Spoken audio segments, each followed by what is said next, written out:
All right, so this week, and actually for the next 2 weeks, we will be talking about low light photography and electronic flashes. So this week, we've got a couple parts to the lecture, and of course, we're going to be talking about this topic over the course of 2 weeks. So this is part one of week one. All right, so supplementary lighting or electronic flash units. These are necessary simply because not all scenes have enough light, and as we talked about in the previous weeks, if you start changing your ISO settings, you can make your image or you can make your medium more light sensitive.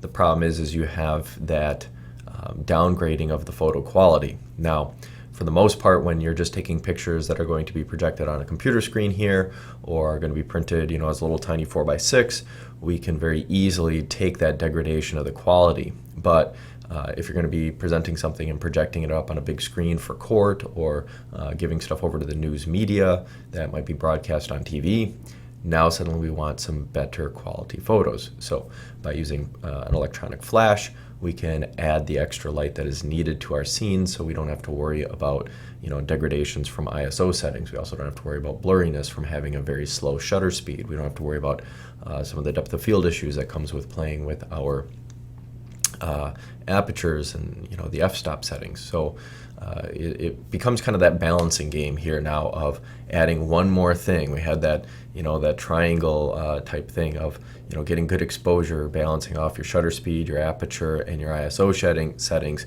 Well, now we're going to add in one more piece to that puzzle of supplementary lighting.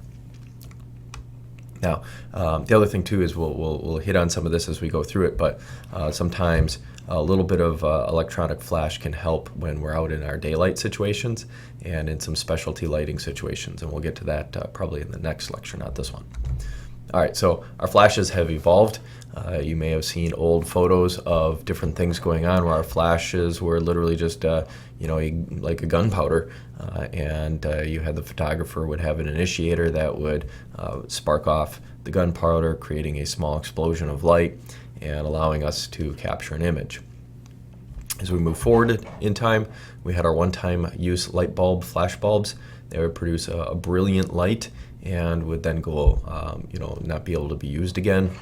Moving forward in time, we started creating these little flash bulbs where you've got a couple of flash bulbs in here. They were good for a couple of pictures, and literally what would happen is you took a picture, the flash would go off, the flash would need time to cool down before it could be used again. So this box, which has 4 light bulbs in it, would literally rotate and bring the next light bulb into position to be used.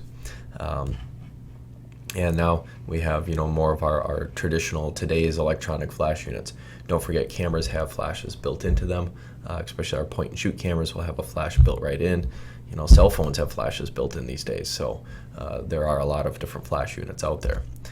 Some specialty flash units that we get involved with in CSI work when we start getting into close-up and macro photography. Ring light flashes become very important to us. They can help add in some light. And they come in a couple different flavors. So you've got some of the ring light flashes that literally are a ring of light. Other manufacturers make little mini electronic flash units that clip on to the end of a lens and allow you to direct the light in and get the light on top of what we want. Now, flashes are not the end-all be-all for every situation, and flashes have their limitations. There's this thing called the inverse square law.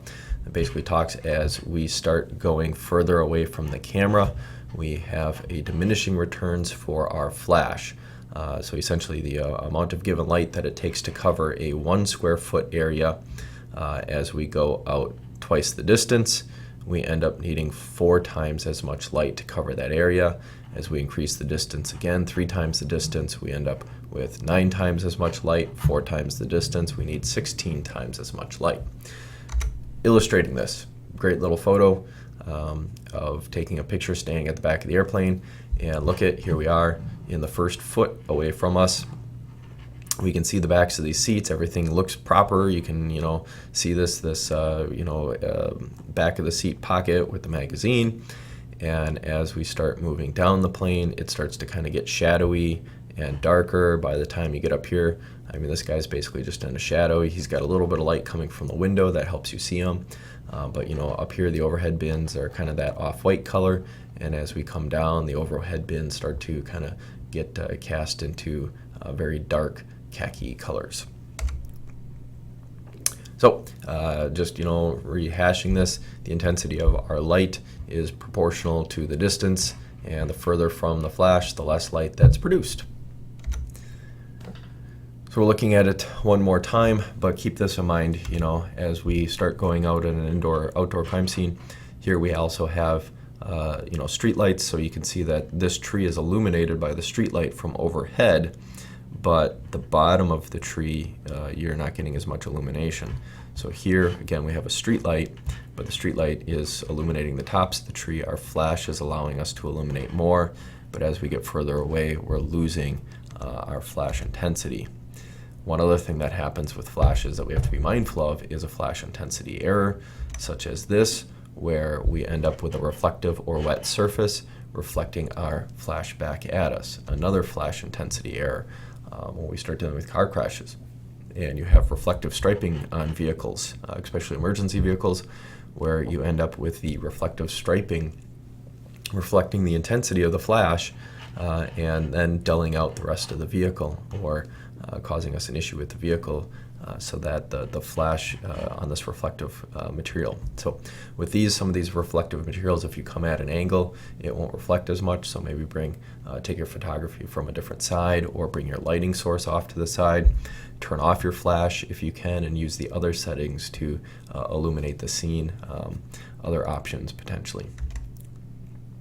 Now, we also have issues with flash synchronization, where when you start playing with your shutter speeds, and if your shutter speeds aren't within the realm of the operating characteristics of that flash, what you can end up with now is the flash and the shutter not syncing up, and the light is coming off the flash, and the shutter is still closing, or as the shutter is closing up too early, or the shutter is remaining open for a long time after the flash has gone off, and people start to move when you start talking about like portrait photography, but we're doing crime scenes.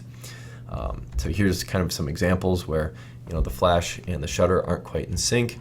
So here we've got the shutter and the flash in sync. We've got a pretty well exposed photo, and as we start moving across, you start to see one half the photo is light, the other half is getting dark, because what's happening is the shutter is already starting to close. Eventually we get to the point where the shutter is actually closing so fast that we end up actually cutting off. We're looking at the door of the shutter here, and here we're looking at the door of the shutter. We're looking at the door of the shutter. Now in this image, basically all we've got is the door of the shutter. In this image, the door of the shutter, and by this image, the door of the shutter has closed so quickly that the flash didn't even go off yet, and so no light was out there, and we didn't produce any kind of image. All the we end up with is the door of the shutter. No light there. Now, obviously, this is a studio portrait, so we did have some light in the room, but it's just not enough light for what the f-stop and shutter speed are. At a crime scene, you might actually end up with an image here, but it's going to be not much, because we're not taking our pictures under studio lights only. We would have, sunlight or other lighting going on. To help with this in many respects, we do have automatic flash, so many of our modern cameras have electronic circuitry. So when you see these little dots here, that is circuitry not only to send the signal to the flash to go off, but it's also to communicate what the camera settings are. So the flash, the settings on the flash can then be changed automatically or manually. So understanding different circuitry, or not circuitry, different settings within what your flash is capable of its speeds and the speeds of the shutter speeds on your camera, and knowing where the limits are, where this flash cannot operate anymore, this flash needs a lower shutter speed, helps you with that. But even just keeping the flash in automatic mode, the flash should sync with the camera, and the camera potentially won't even be allowed to go into a shutter speed that the flash can't handle. But there are times where automatic mode doesn't work, and so we need to override those. All right, so if anybody has any questions, as always, shoot me an email, post it on the discussion board, online, stop in and see me here at the Public Safety Training Center, give me a phone call. Otherwise, we have another part to this lecture talking about fill flashes and other things, and probably want to watch that soon after this.